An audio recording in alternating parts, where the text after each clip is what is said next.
Wanita itu menemukan sebatang bunga salju 1000 tahun. Kejutan terjadi saat dia meraih untuk memetiknya. Seekor ular darah raksasa tiba-tiba muncul dari dalam tanah. Dengan cepat dia meminta pertolongan dari tunangannya. Pemuda itu tanpa ragu langsung melompat ke arah ular raksasa. Namun dia sadar dengan tingkat keterampilannya saat ini, dia hanya akan menjadi korban. Namun demi melindungi tunangannya, dia bersedia mengorbankan nyawanya. Pemuda itu dengan tegas meledakkan semua meridian tubuhnya, memaksa darah meridian masuk ke pedangnya. Dengan satu pukulan, ular raksasa itu hancur berkeping-keping. Namun meridian pemuda itu tidak hancur dan dia tidak akan bertahan sampai besok. Dia meminta tunangannya segera membawanya kembali ke gerbang sekte untuk disembuhkan. Namun tunangannya malah merebut obat surgawi terbaik dari tangannya. Bahkan mengatakan akan meninggalkan jasadnya di sini selamanya. Ternyata tunangan itu sudah berselingkuh dengan kakak senior yang memiliki kekuasaan dan pengaruh. Semua ini adalah konspirasi mereka untuk menghilangkan pemuda itu. Sebuah rencana jahat yang mereka rancang. Bahkan ular darah raksasa juga dilepaskan dengan sengaja oleh mereka. Mereka bertaruh pemuda itu pasti akan meledakkan diri untuk menyelamatkan orang lain. Karena dia adalah anjing peliharaan mereka. Pemuda dengan marah bertanya apakah mereka masih menghormati hukum agama.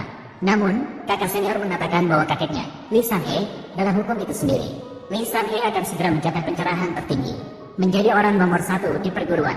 Pemuda memohon agar mereka memberinya kesempatan bertahan hidup. Namun, Li Sanhe bertekad untuk menghabisinya. Dia dengan cepat mencabut akar spiritual pemuda dan memberikannya kepada cucunya untuk diperbaiki. Tidak hanya itu, Li Sanhe bahkan berencana setelah pemuda meninggal untuk berpasangan dengan adik perempuannya dalam kultivasi bersama. Pemuda dengan marah berkata, bahkan jika dia harus menjadi hantu, dia tidak akan membiarkan mereka lepas. Namun sebelum selesai berbicara, kakak senior langsung menendangi ke jurang yang dalam. Pemuda merasa hidupnya tidak berharga. Tetapi ketika dia memikirkan adik perempuannya akan direndahkan oleh si tua bejat itu, pada saat itu, dia sangat ingin bertahan hidup. Diiringi dengan teriakan yang menusuk hati, pemuda tiba-tiba masuk ke dalam ruang misterius. Dan muncul seorang wanita cantik yang menarik. Wanita cantik itu adalah Yaoji, seorang praktisi kuno. Dia telah terperangkap dalam liontin batu giok pribadi pemuda selama ribuan tahun. Ternyata, liontin batu giok warisan keluarga pemuda adalah laut tingkat jadi yang legendaris yang dapat menelan langit dan bumi. Untungnya, pemuda mengaktifkan batu giok di saat genting. Kalau tidak, peri jahat mungkin akan terjebak di dalamnya selamanya. Untuk berterima kasih pada pemuda, membuatnya merasakan lagi aura seorang pria. Peri jahat dengan sekali hentakan tangan memperbaiki jalur energi yang rusak, bahkan memberinya lampu roh ganda langka di dunia. Tidak hanya itu, peri jahat juga membangun kembali tubuhnya. Sekarang pemuda dianggap memiliki tubuh terkuat, tubuh pedang yang abadi sepanjang masa. Pemuda sungguh tidak tahu bagaimana harus membalas budi yang begitu besar ini.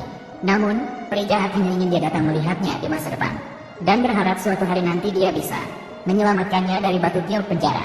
Pemuda bersumpah akan memenuhi permintaannya. Kemudian dia berpisah dengan peri jahat. Namun begitu dia kembali ke dunia nyata, dia melihat seorang wanita cantik sedang diserang oleh ular darah langit. Pemuda dengan sekali hentakan tangan menyedotnya bersih. Saat itulah, wanita cantik yang tercemar nafsu buruk tiba-tiba tertarik pada pemuda, bahkan secara aktif mendekati pemuda. Kemudian keduanya terlibat dalam pertempuran sengit.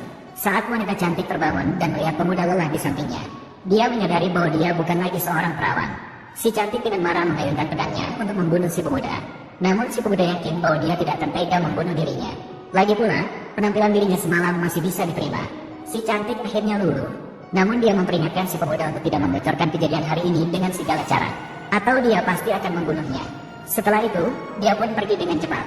Pada saat itu juga, jantung pemuda tiba-tiba berdegup kencang. Ternyata adik perempuan sedang memberikan sinyal pertolongan padanya. Menghancurkan Yunjin, tidak berani menyakiti keluarga saya. Aku akan membuatmu menjadi setan.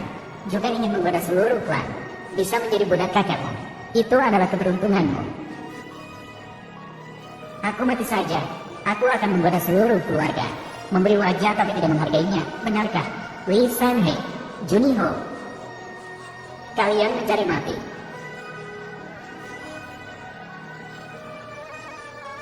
Kak, Chen Xuan, kau ternyata tidak mati.